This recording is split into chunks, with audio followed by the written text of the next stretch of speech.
On this episode of the Tough Juice podcast, we're going to talk about a lot of things. And I had the pleasure of interviewing one of my favorite guys, somebody that I looked up to from a distance, Freeway Rick Ross. And it really was amazing. So many unknowns of his story, right? Where you're talking about literacy, where you're talking about financial literacy, and him being illiterate for pretty much his youthful stages of his career and developing that education, in the concrete jungle, better known as the streets. And he took us on an amazing journey where he talked about death, where he talked about trauma, overcoming adversity, and finding his truth in his trauma, identifying that trauma, representing itself, finding a fracture in the system that he wanted to bring to light. So I learned so much. I was educated. He taught me a lot about, being an entrepreneur in this space and going forward and trying to plant the right seeds for his family. And most importantly, recognizing that his legacy wouldn't be all about drug sales. It would be more about informing, planting seeds in the community, and watching this harvest grow. Check out this episode on the Himalaya app or wherever you subscribe for your podcast.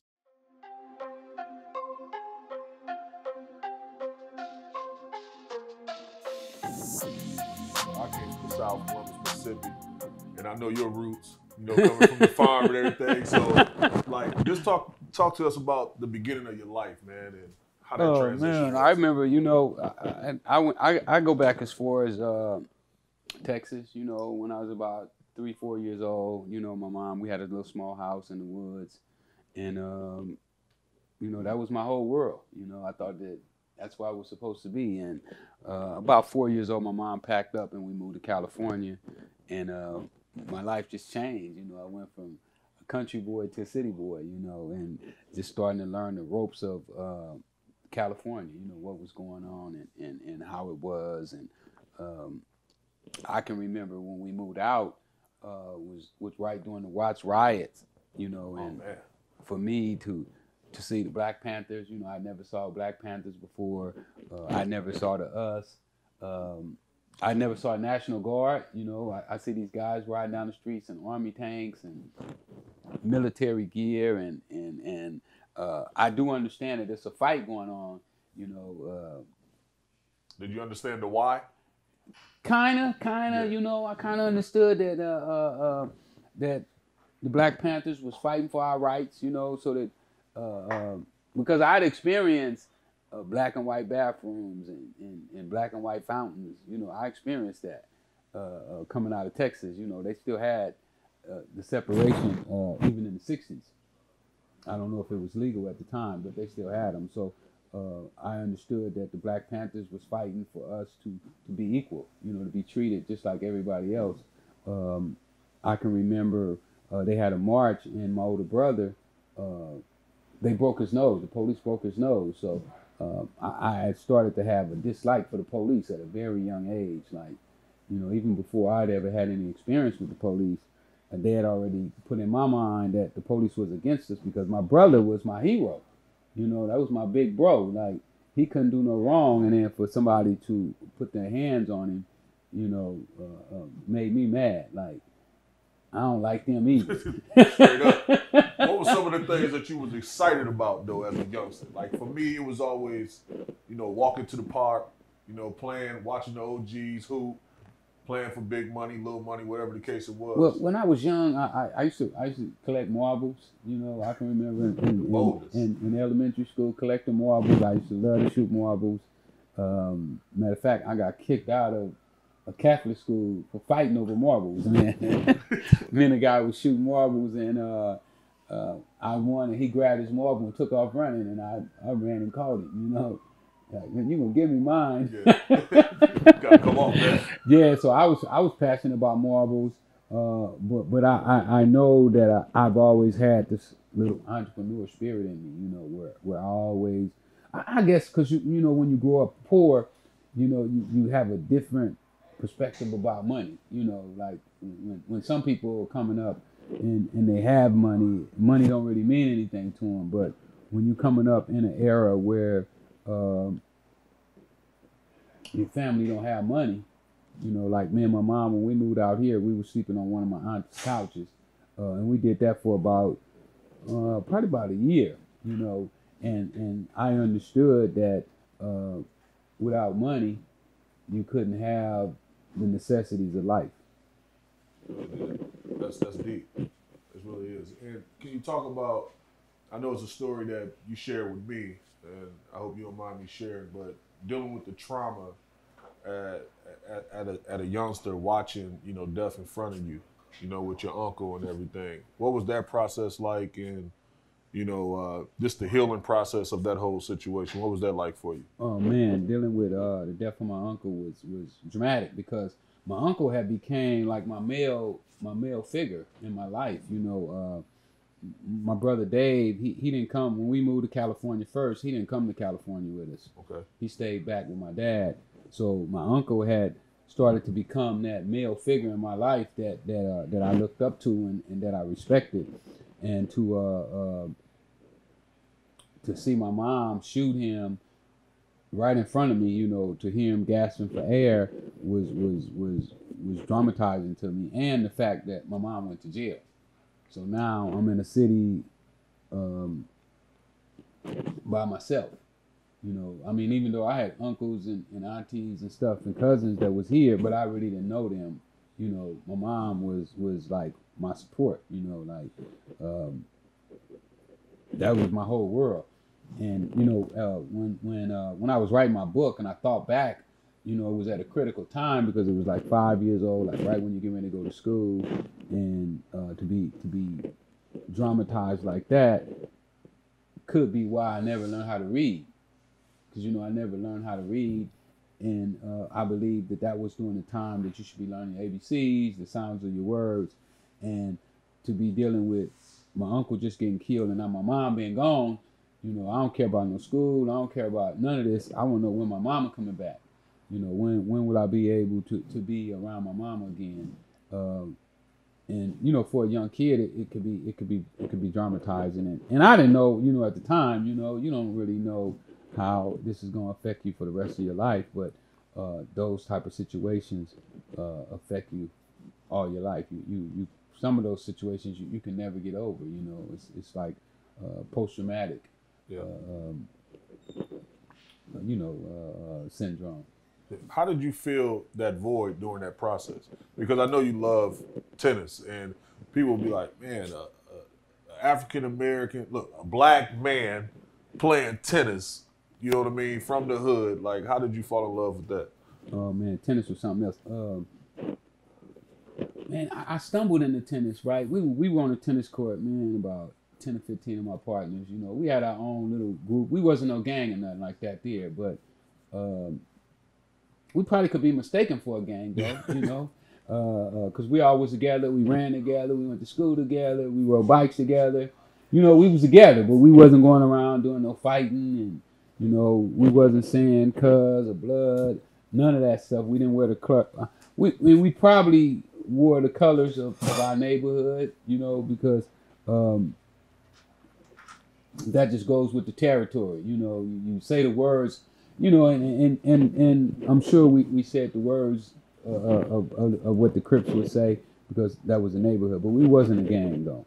We played football together. We played basketball, baseball, you know, against other blocks. And one day we were on the tennis courts playing roller derby. You know, we all had our skates on and we skating through the nets and running into the nets and pushing people into the nets, just having fun, you know, doing what kids do. And this guy named Richard Williams, not Serena's dad either. Okay. The other Richard I was about Williams. to go there. Okay. Yeah, so I wasn't planning on being a tennis player. The guy came up, he had all these balls and rackets, and he was like, "I bet you bad boys can't hit the ball into that box right there. I give anybody can do that a quarter." And at that time, you know, a quarter for us was like A lot of money. It was a lot of money. Not like the kids today, you know, they want 20. ASAP. So we all started doing it, and it went from trying to hit the ball in the box to having ball fights where we hitting the balls at each other. And two of my friends really took to it. You know, they started playing, and after a few months, I would go by their house, and we was coming from school, and we go to the house, and the mom was like, "Oh, you got a box today?" And we open up the box, and it's tennis rackets, and the next day it's sweatsuits, and then tennis shoes. I was like, "Man, y'all get all this from playing tennis?" And he was like, "Yeah, man. They, you know, when you get ranked, you get free stuff. They just send you clothes and all." I was like, "Man, I'm finna start playing with y'all." And that's how you got on. That's how I got started, man, and it just, you know, I fell in love with it. I didn't get real big, you know. I wanted to be a quarterback, you know, in football, and point guard in basketball. But when I didn't get tall, none of the coaches really showed me any attention. So in the ninth grade, I was just like, man, I'm gonna dedicate myself to tennis now. I'm gonna go full steam ahead with the tennis, and that's how I dove into it. How good did you actually get in tennis? Was you ever offered a scholarship or anything like that? I was pretty good. I beat some good people, not consistently enough. Lawrence King, who at the time was probably the second best black in the world behind Arthur Ashe. Oh wow! He traveled with Ashe. I became like one of his hitting partners. Whenever he would come off tour, he would come up to the school and get me, and we would go work out. I would get to work out with another guy by the name of Prince, who was the #1 guy at USC at the time. I would get to work out with him. Larry Barnett, who, when he graduated from Dorsey, where I went to Dorsey too. Larry was probably my best friend in the 11th grade. I've won sets with all of them. You know, I beat them before. I couldn't beat the people that they could beat. You know, like when they would go out on the tour. But it's more to tennis than just being good and winning. In tennis, you have to play tournaments. You have to be what they call tournament tough. And the only way you can get there is by staying in tournaments. And by me being so poor, I didn't have the money to play all the tournaments that the rest of the guys were playing. You know, like Lawrence, he got picked up by Arthur Ashe, so Ashe was helping him. Larry had a sponsor. So those type of things helped them where every week they were playing a tournament. 2 or 3 times a month they were playing a tournament. So when you do this, you get used to playing a tournament. But for me, every time I play a tournament was like my my finals. Yeah. You know what I'm saying? Like, I gotta win today, you know, because I might not be in a tournament for 4 more months. You know, I didn't have the money, and my mom wouldn't give me the money to she didn't have it either to be playing tournaments every week, you know. So my game never really developed tournament wise to the level that it could have. So how do a young Rick Ross go from pretty much, that's the storyline of pretty much every black and brown individual that grew up in these communities. Absolutely. You know, you have a little trauma, you have a little adversity and all these things. You develop a love of some type of sport that occupy your time. When was you introduced to the game? Well, yeah, like you said, most of us, you know, we look at sports as our first option out. Yeah. You know, now we got rap. You know, now everybody's rapping. But back in the days, you know, it was going to be a sport to get you out of the ghetto, you know, and that's what it was for me. Well, after when it was time to graduate from high school, it was discovered that I couldn't read or write, that I never learned how to read and write. So who discovered that? This coach. Okay. From Long Beach State.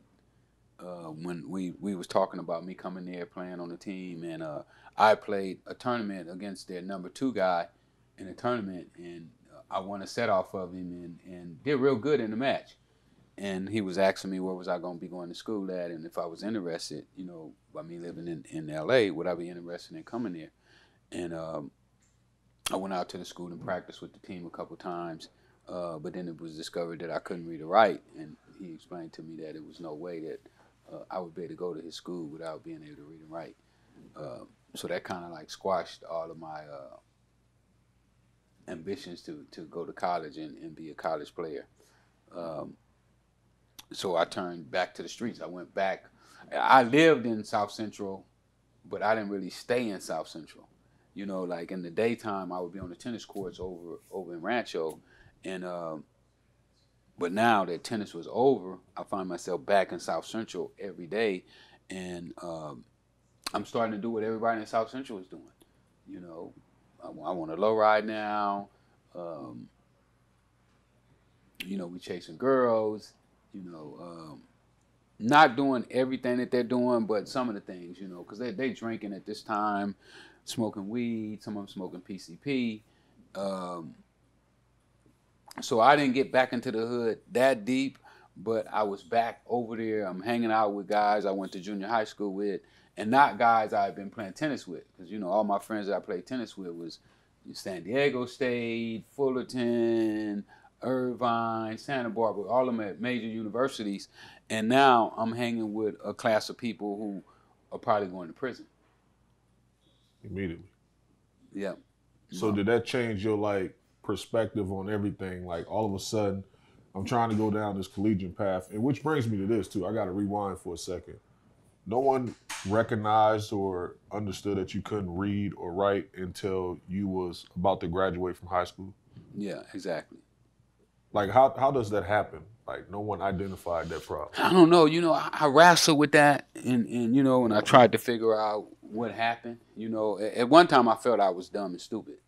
You know, like, I'm just a dummy. You know, I just can't pick it up. You know, I don't know. You know how we get a tendency to think like, oh, it's just going to come to you one day. You know, one day you're going to wake up and everything that you've been looking for is there. Yeah. You know, and for me, I knew that I needed to go to school. You know what I'm saying? I needed to have good grades, but I didn't understand why I didn't, why I couldn't get it. You know what I'm saying? I couldn't understand why my friend was able to do algebra and trigonometry and biology and all these other classes, and I couldn't. You know what I'm saying? Like, why is he smarter than I am? You know, and it kind of gives you this inferiority complex. You know, like I'm just not smart. You know, I'm just not cut for this.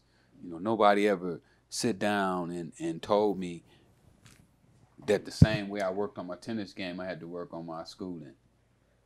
You know, they never told me that.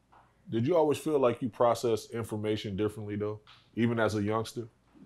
I never really paid attention to that then, but I do now.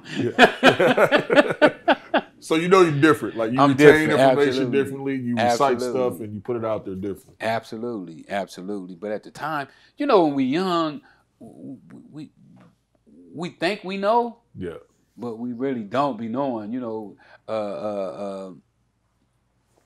when we hang in with our circles, we know as much as they know, and that's what we kind of like leave ourselves at. We don't really go out of our circle to really like enhance our learning ability to further what we're trying to do. Yeah. So now it brings me to like one of my favorite shows, because I feel like this is at the time frame where now you're out of high school, you're introduced back to the old neighborhood, and it's a show right now I think is the best show on all networks on television, Snowfall. And they say this is where the character of Freeway Rick Ross this is identical to his character. Yeah. And how do you feel about that? And, you know, how is that storyline, what's happening in the show? Is that pretty much your life? I mean, this show is just like everything else, man, that we go through, you know. I mean, we're going through the same thing right now with the marijuana, and we'll talk about that later. These people have a tendency of not wanting us to benefit from our properties, because my story is my property. Yes. You know, I made this story. I drafted the story. You know, name, the story, everything. All that's mine. Yes. So for you to take this, switch the name up, and give it to somebody else is really theft. You know, it's intellectual property. You know, it's an intellectual property. Yeah, okay, so what? I went to jail. But you still shouldn't be allowed to profit off of my situation without me profiting, me benefiting from it. You know, me and John Singleton, you know, when I got out of prison, we were talking about him directing my movie, and that's what was so upsetting with me, you know, and you know, I probably said a few things about him that people don't like, you know, but what he did was fucked up, you know. He was working with me. He bought one of my first demo books, and then all of a sudden he just disappeared, you know. And then by me not, you know, I don't really go on people's pages and really check out what they do, but later on, one of my friends showed me his page, and he had a picture of me and him holding a book, and he's telling people that my story was one of the greatest stories ever, which I already knew that. You know, I didn't need him to tell me that, but he said that my story was one of the greatest stories ever. Snowfall coming soon, and I didn't even look at his page until after, you know, Snowfall was out and everything. But then I'm looking like, this was like 3 years ago when he did this post, and for him to do that and then not even to call me and ask me, do I want to be a consultant on the show, or, you know, like, oh man, Rick, I'm gonna give you a check. You know, I'm gonna let you make a couple $1,000s a week. You know, because he knew my situation. You know, he knew I was out. I was still on parole, matter of fact, when we were doing that. So had him giving me a job would have been like, for my PO would have been like, oh, you got a legitimate job now. You know, you doing things. You in the movie industry, and it would have enhanced my whole thing. But just the way the system works, you know, why would you do a fake story when you got the real? Yeah. I mean, don't you want to give people real history, you know, real facts, so that, and that's another thing, not to get off subject, but that's one of the problems that our kids have right now, is that we give them so much BS that they don't know what's real and what's fake. So they have to make decisions with bullshit information. You know what I'm saying? So when a lot of these kids see Snowfall, they believe the Snowfall is the real deal. They believe that. Why not us give people the real, so that they can now start to make real logical decisions with themselves, and they just don't, you know. Society right now is not willing to do that. You know, they would rather punish me, because that's really what they're trying to do is punish me, rather than giving the people the facts of life. You know, I go and speak at a lot of schools, and when I talk to them, one of the things that I tell the kids is that when you get introduced to drugs, it's not going to be by no strange dude at the park. You're probably going to get introduced by your brother, your sister, your uncle, your auntie, your mother, your father, or one of your real good friends. Because we have a tendency of not trusting people that we don't know. If a stranger come up to you and they offer you something, you can be like, I don't know what that is. Go quick. But if somebody that you mess with come and show you, and then you see them doing it, and it don't, well, he did it and he didn't die. You know what I'm saying? His brain ain't fried. Now you feel more comfortable with trying it for the first time. And that's the situation with most of the people who get involved with drugs, get involved with somebody who they love and trust. And it's not by some stranger. And I tell the kids that all the time when I go and talk to them at the school, so they'll be prepared. And because you might be prepared to deal with a stranger when he comes up and asks you, well, what are you going to do when your uncle come up? You know, somebody who has some authority over you, and who also that you look up to. That's crazy that you say that, because I was introduced to the game by my uncle.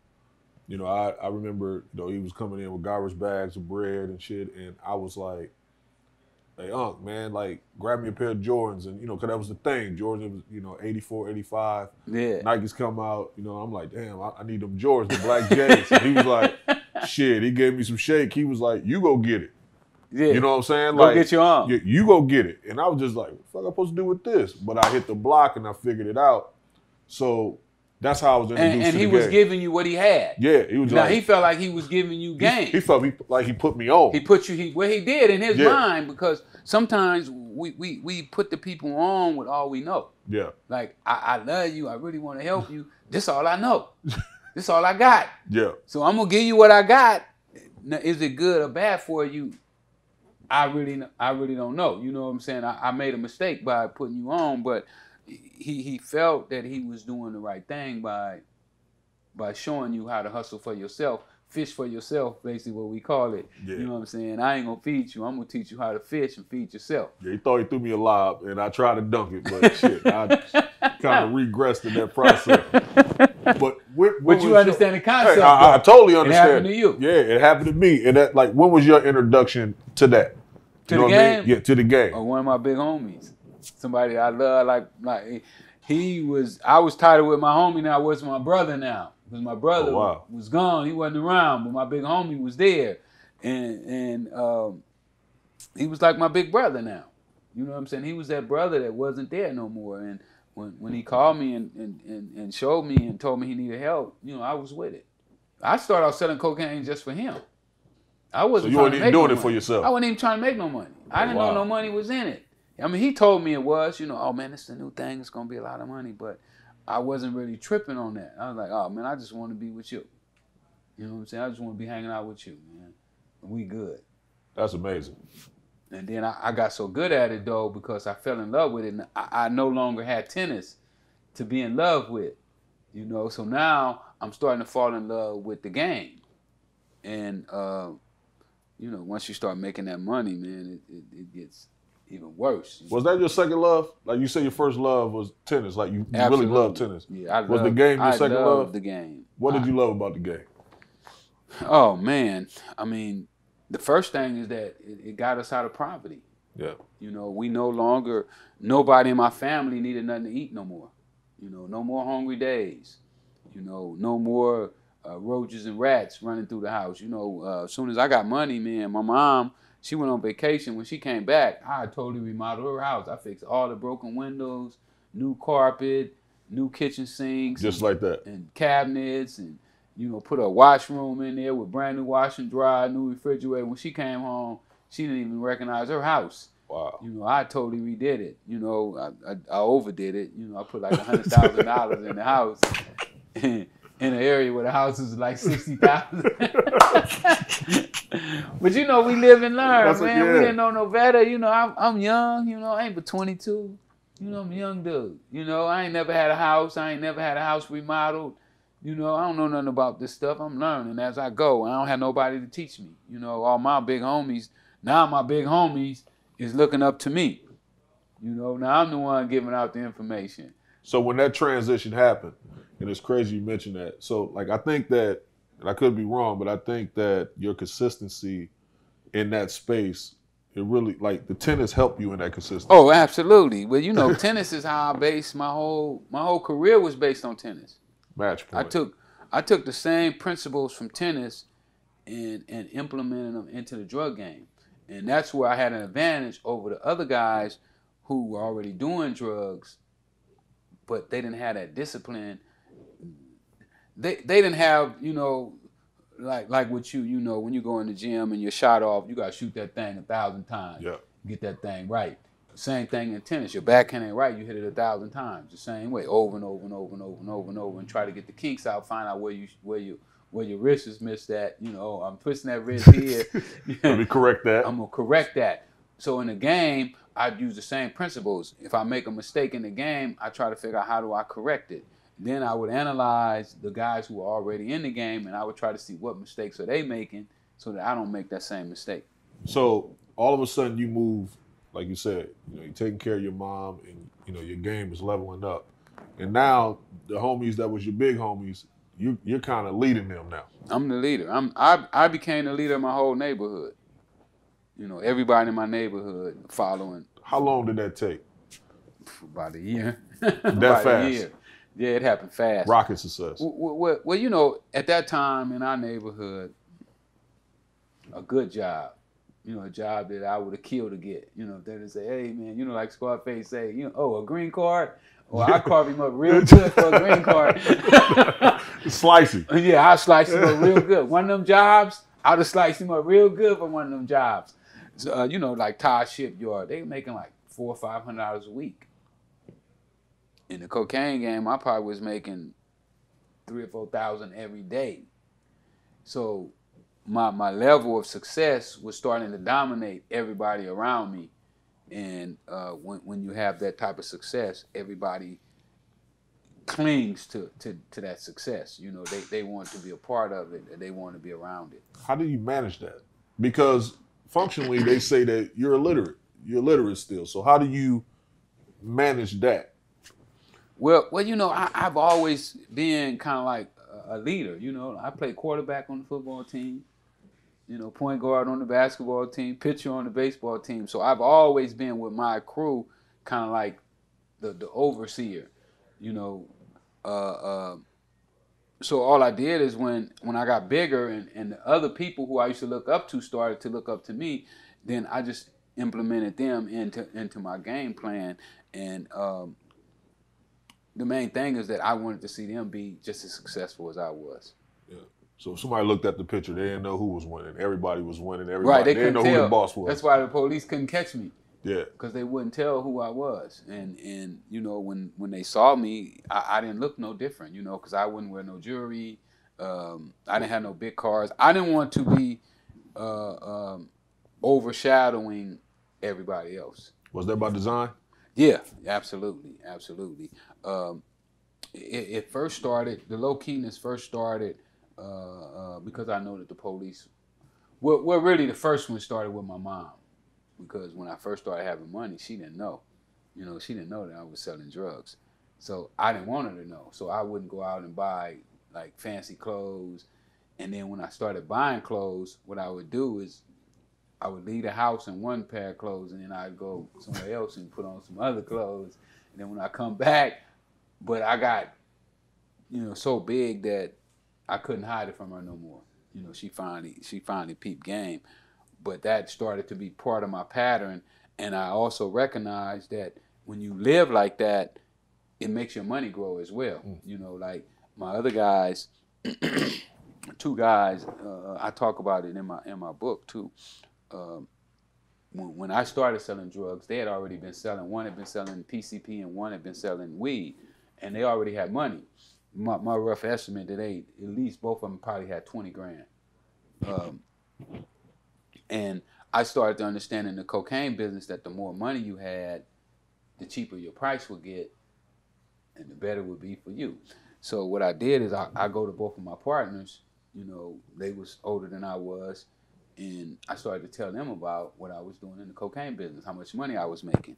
And I understood already at that time, they were making, like my guy who sold the water, he was making $10 for a cigarette, and the other guy was making like $20 for a bag of weed.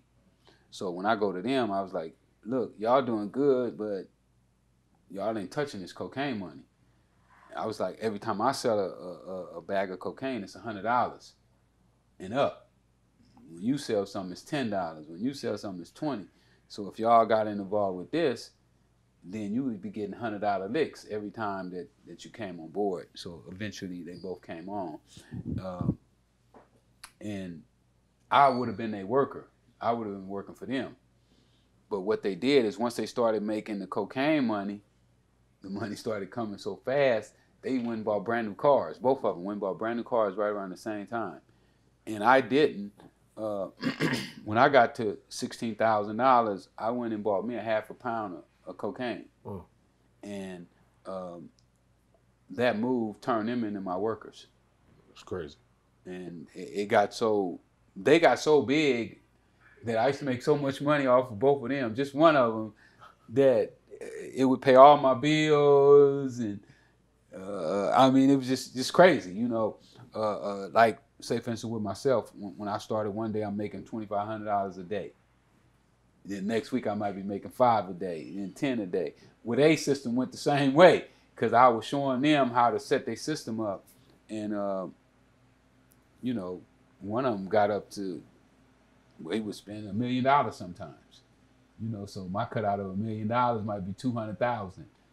And just because he bought that car changed him from paying me $200,000 instead of me having to pay him the $200,000. So you're talking about the system being set that you worked and worked it up. You worked it up so well that you was making in the upwards of close to what, $2-3 million a day at some point? I $2 or $3 million went through my hands in a day. It's crazy. Out of $1 million, my profit was anywhere from probably like 200 to maybe 300,000 out of $1 million A day. deal. Yeah, out of $1 million deal. Now, some days I would do $3 million. So, my cut could be 200 on each million. So you're talking about maybe like a $600,000 day. But, every day, my last couple years, I make like 200,000 profit. Did you see an end of that? Because at some point, I know some people had drug houses, but you had money houses. Yeah, so, I had money houses. I mean, biggest money house you ever had? 4-bedroom house. God, it's crazy. Yeah. But I had houses all over because I understood the more houses you had, the more you could hide. The harder you are to find. So I bought a lot of houses, and I felt they were good investments. Everybody was telling me, invest in real estate. So that's what I did. So you was investing in real estate, but also investing in the real estate was a good place to hide your money, and it was a good rock house, because what had happened, it got to a point to where people didn't want you to run rock houses out of their houses. Okay. So if you wanted to run a rock house, you had to have your own house. If you got your own house, they can't tell you what to do out of it. So it became just a better situation to have your own house. Was security important?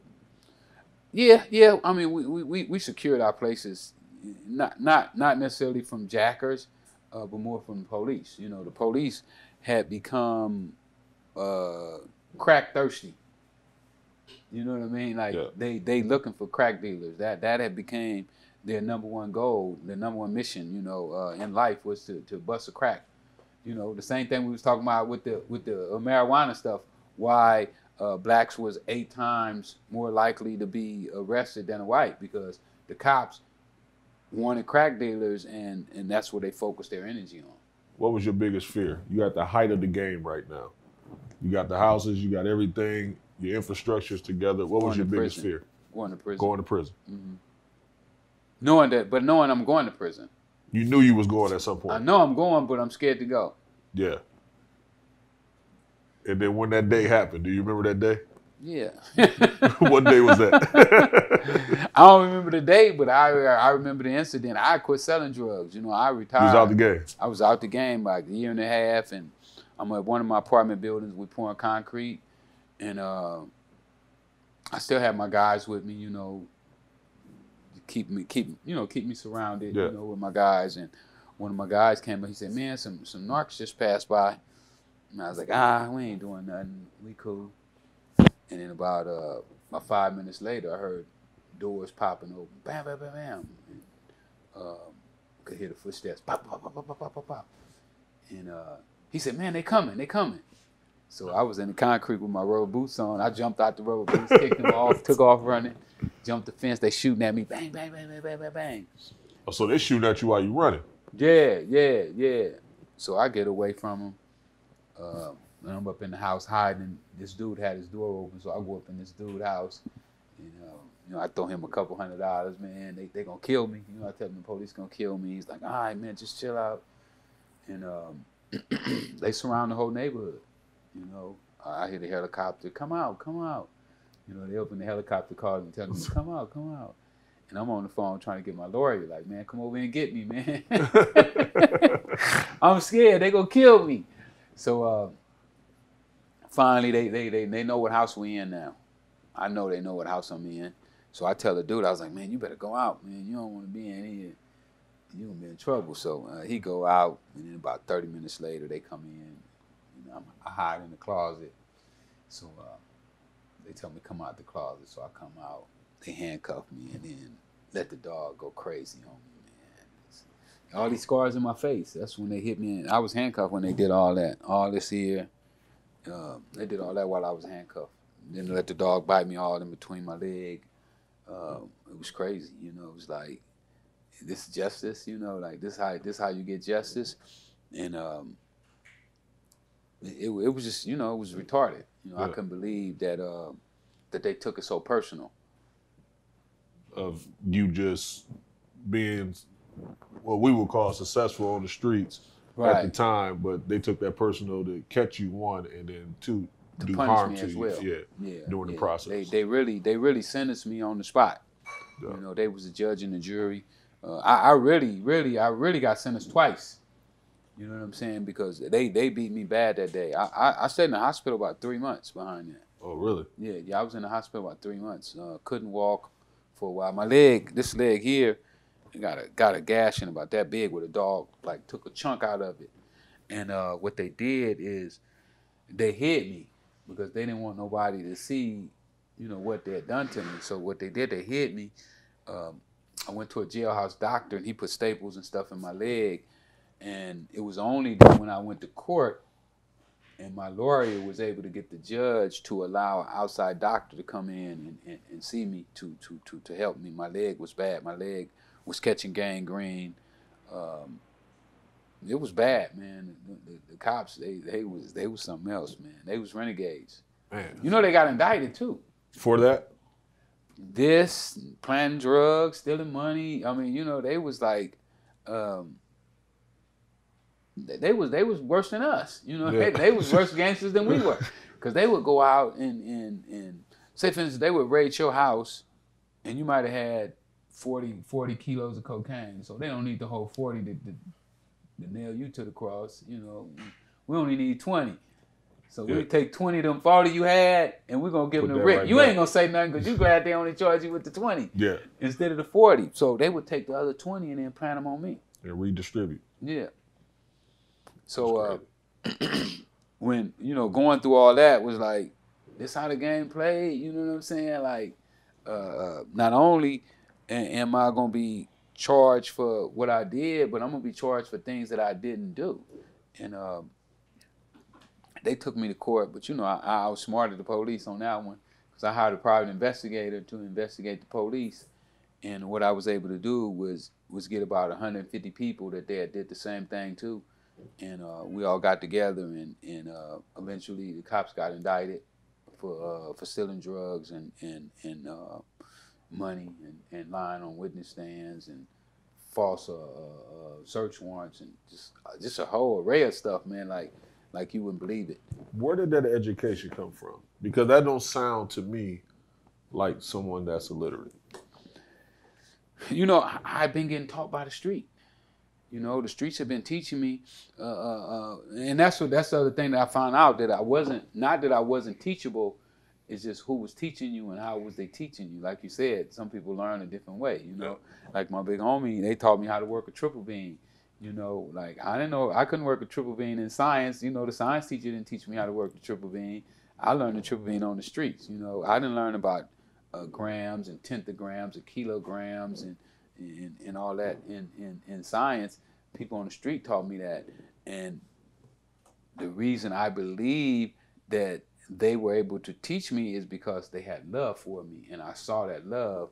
And, you know, in school, I don't know if the teachers absorbed that same type of energy to where I felt, what's the word I'm looking for? That I felt that they wanted me to have this information, or that I felt this information was going to do me good. Yeah. So what was you actually charged with when you end up going to prison? Yeah. Conspiracy to possess and conspiracy to traffic.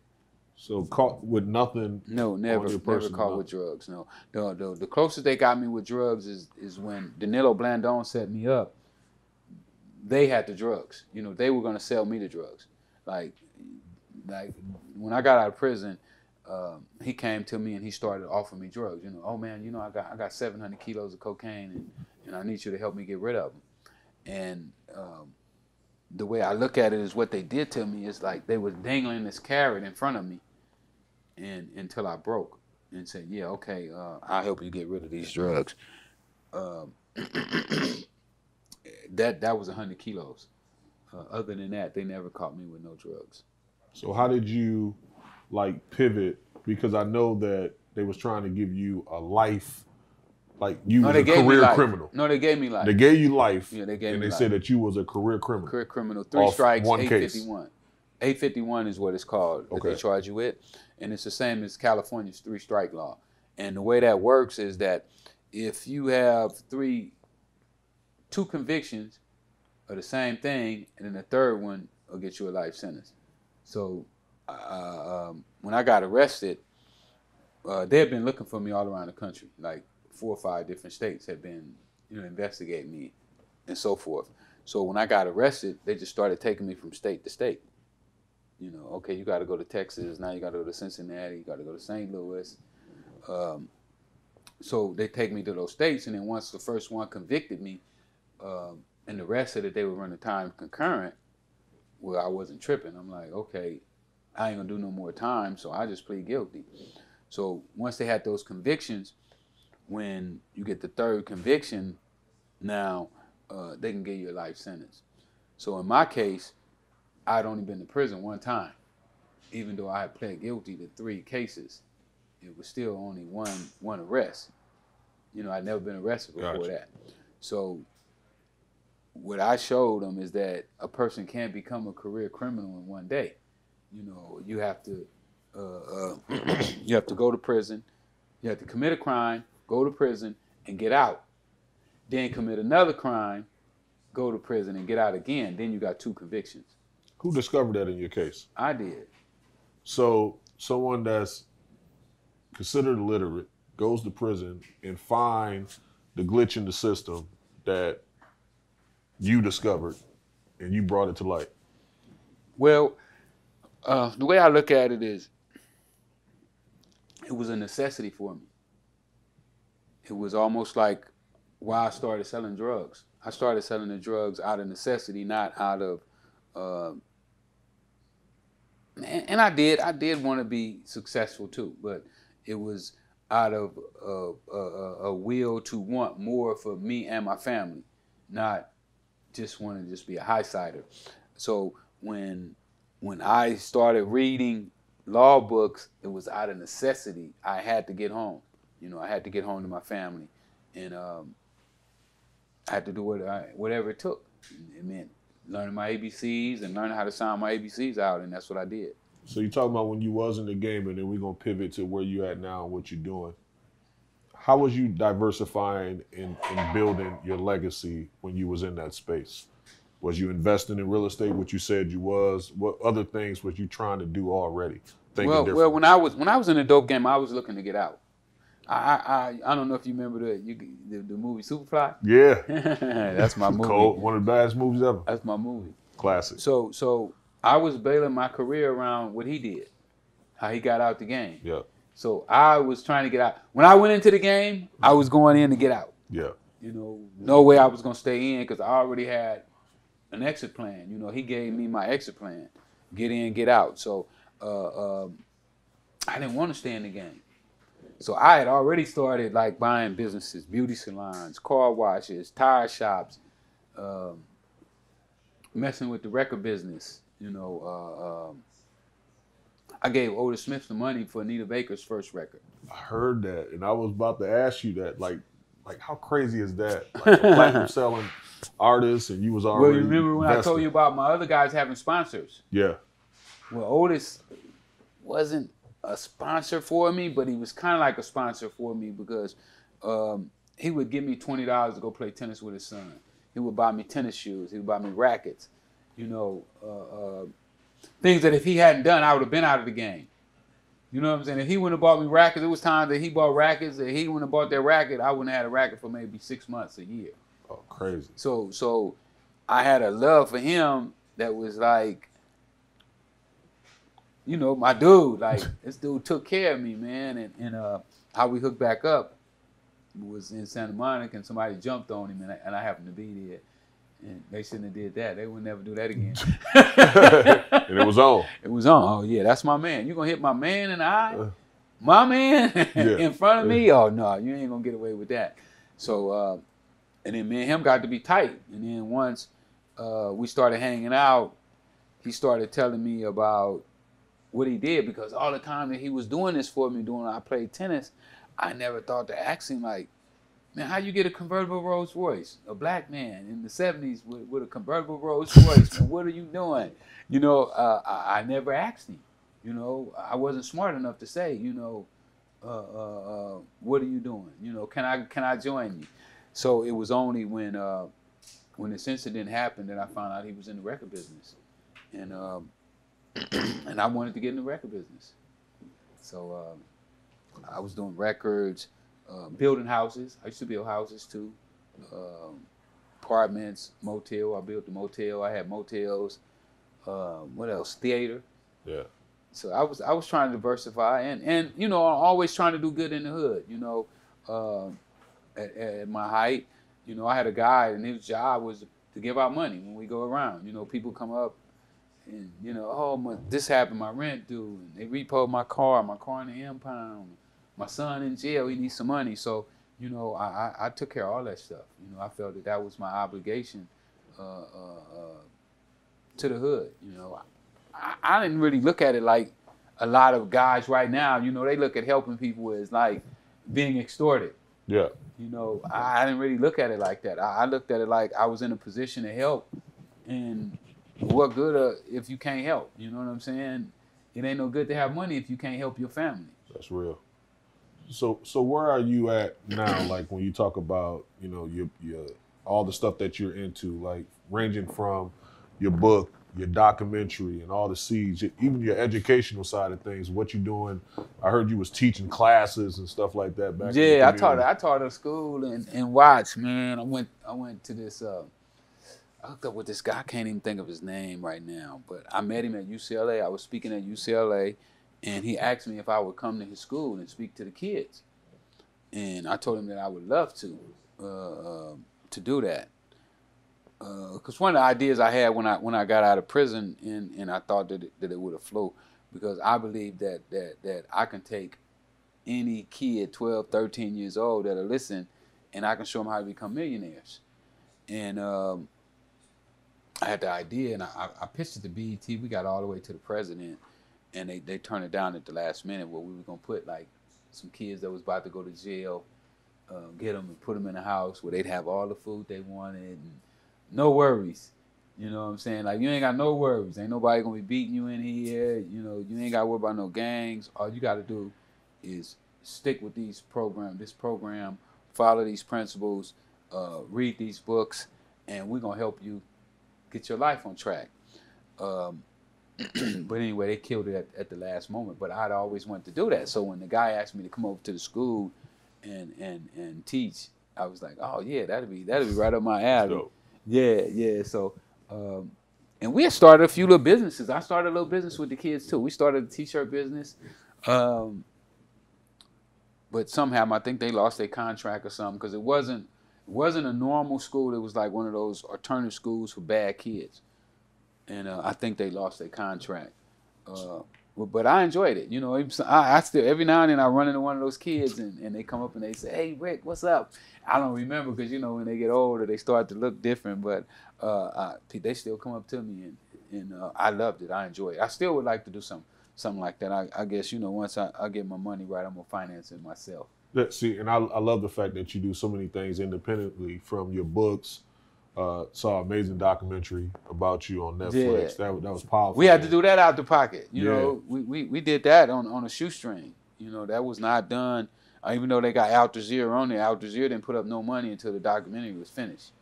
You know, and my partners, they sold it to Al Jazeera, the license to put their name on it, but they didn't do that. We did that independent out of our pockets. Yeah. So when you talk about the legacy of Freeway Rick Ross, and you talk about all the things, like we talked about the journey, and that's chapters of the beginning, the trauma, the adversity, everything you had to overcome. But now going forward, you specifically said that it's all about your family, it's all about doing things the right way. What are you trying to accomplish going forward? Oh my goodness, man. You know, I read an article in the paper about a year ago, and it said that in 20 years that black people would be totally broke. And me and my friends, we debated it, you know. Started, oh man, that ain't right. Michael Jordan ain't gonna be broken. I say, fool, they ain't talking about Michael Jordan. They talking about you. Yeah. And your mama, your uncle, your Jordan. cousin, and your brothers. And I say, right now, my family broke right now. I ain't got 10 people I could call and get $100 from. If I need $100 right now, I ain't got 10 people I could call. Now I do, but at that time I didn't because I was in a different position in my life than I am right now. But at that time, and still right now, if I call my family members, it's only a couple of my family members now I could get $100 from. Yeah. You know, most of the time they asking me for $20, $50. Man, So. you got 50, you got 20. I ain't got no gas. I ain't got nothing to eat. So when we was having a debate, I said, man, we already messed up. I said, they talking about 20 years. I said, we messed up right now, man. Look at our people. We sleeping under bridges and under. I said, man, you got to do something about that. Because then the first thing I said when I first read it, I was like, they ain't talking about me. You know, because I'm like, if anybody got some money, I'm gonna get some of it. Yeah. You know, but I understood that they wasn't talking about me. They talking about as a whole. If you do the percentage, you know, like right now, you know, it might be 1,000 of them, 1,000 blacks that got money. You know what I'm saying? 500 dudes in the NBA and 500 in the NFL, a couple movie stars, a couple comedians. For real. But as a group of people, we're doing bad right now, and I vowed that I wasn't gonna let that happen. That I wasn't gonna sit around and watch my people be broke. That I was gonna give them everything that I had to ensure that they would be able to compete in society. So speaking of competing, and when you first came in here, we started off a conversation, and you brought up the 13th Amendment. What does the 13th Amendment mean to you?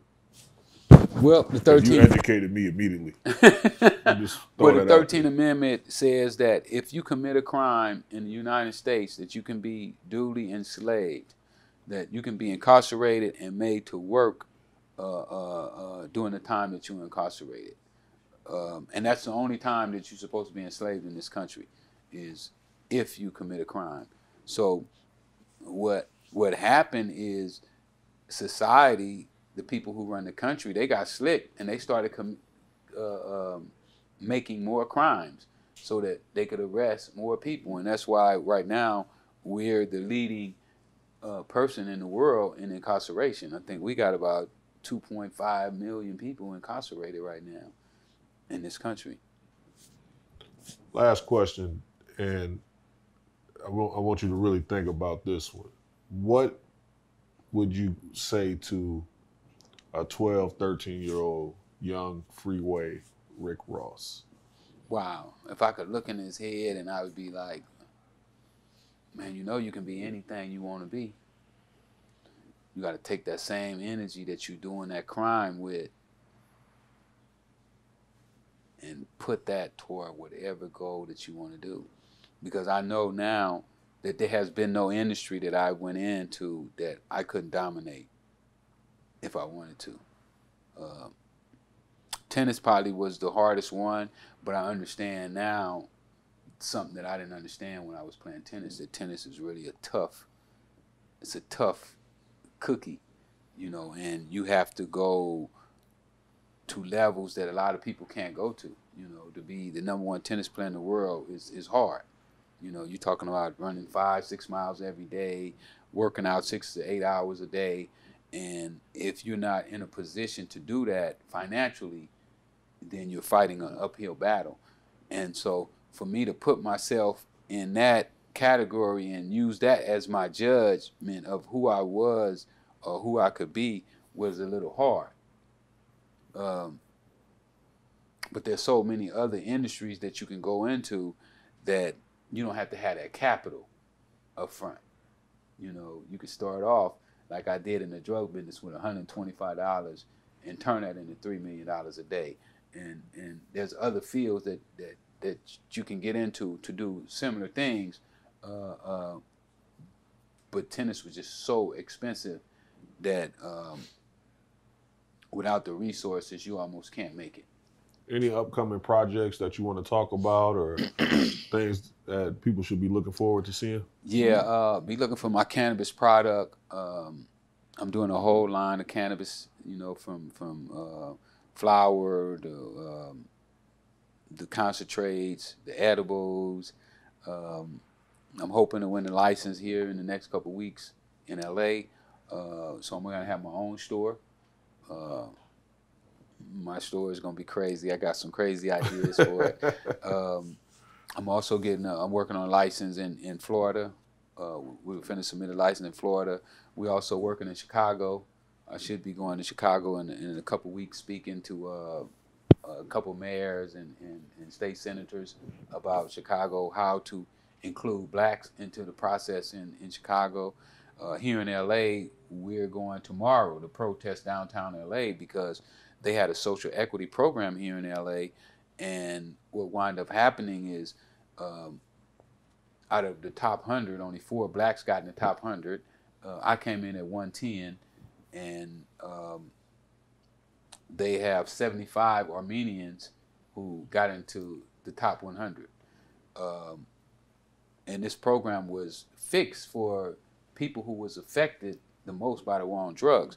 So we're arguing that this list of names doesn't reflect the people who was affected the most by the war on drugs. Matter of fact, it goes totally contradictory to what the whole program was set for, because we know that blacks was affected 8 times more than whites and 4 times more than Hispanics, but yet and still the people who was affected the most got the least amount of numbers inside of the top 100. I argued against even the way that they did the system, because the way they did it is they did it on the internet. The first person that could log in and type the fastest to get your application in would be in place.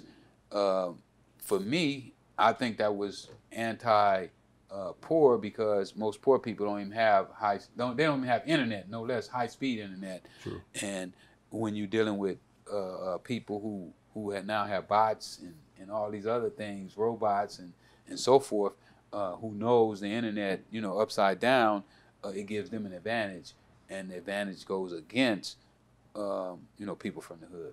I'm so glad you part of that whole movement, and someone with your education is really gonna move that needle on that process. Oh, absolutely. We figuring with 100, you figure 100 marijuana licenses, we're talking about revenue every year of maybe $1 billion or $500 million could be put into our communities, to where now we would have the resources to give job training, just so many things that our neighborhood has been liking throughout the years. I remember even when I was having my money and I had my real estate, I couldn't go get a home loan.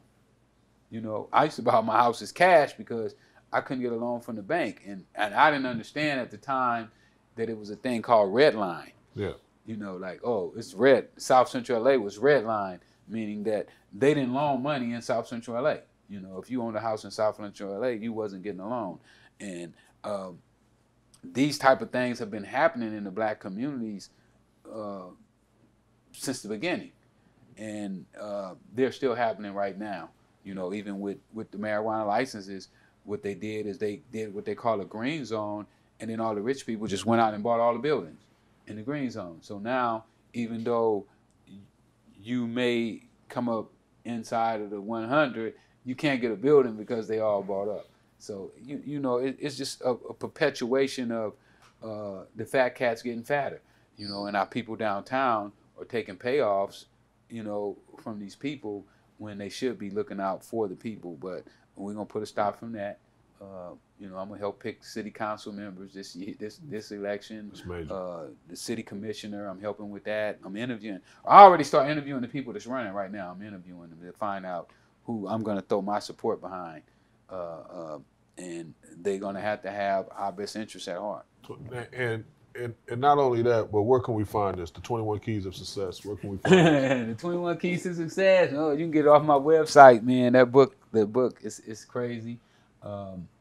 I wasn't planning on writing that book, man. That book came about generically, and it's a great book. Everybody should read that book. You know, they slipping on both my books. You know, my first book, I wrote that book when I was in prison, and I didn't know if I was ever gonna get out. Oh, wow. And I was thinking about the young brothers. I was like, man, what can I do for these dudes, man, so that so they don't have to go through what I went through, so they don't have to learn the hard way that. You know, if you sell drugs, you're going to go to prison, get a life sentence if you do great. You know, that if you can't read, that you can learn how to read, you know. So I wanted to explain to them what I went through. So I was just sitting in prison, man, and all these young dudes used to come up to me and be asking me questions about drugs. And like this one kid come up, he's like, man, Rick, I sold drugs hard, but I never could get 10,000. And then it came to me that the reason that he couldn't is because nobody had ever taught him how to sell drugs. You know, the guys who taught him only taught him so far, and then they left him hanging. And I was thinking to myself, well, if I taught him, he'd been a millionaire. Yeah. You know what I'm saying? So I said, well, why don't you teach these young brothers what you know from here on out? And that's how the book came about. And not that I wrote it to teach them how to sell drugs, because I believe that the same principles that I use to sell drugs with are the same principles that I use to get the top story for the past 8 years in Esquire magazine, my documentary on Netflix, speaking at Brown, speaking at Stanford, you know, speaking at USC. I use those same principles, you know, to accomplish everything that I'm accomplishing now. So I wanted them to know that they can take those skills and flip them to a different business. I love the way you switched the game up, bro. Hey, I truly appreciate you coming on, man. I appreciate you having me on, man. You know, OG. it take a lot of courage, man, to mess with me. You know, they be telling, don't mess with that dude. No, man. I had to bring you out because it's the real, man. It's 100 proof. Well, you know, they don't want the real. Yeah. You know, this system has been built on fake and false, and it's running rapid in our cities, and our people are hurting behind it.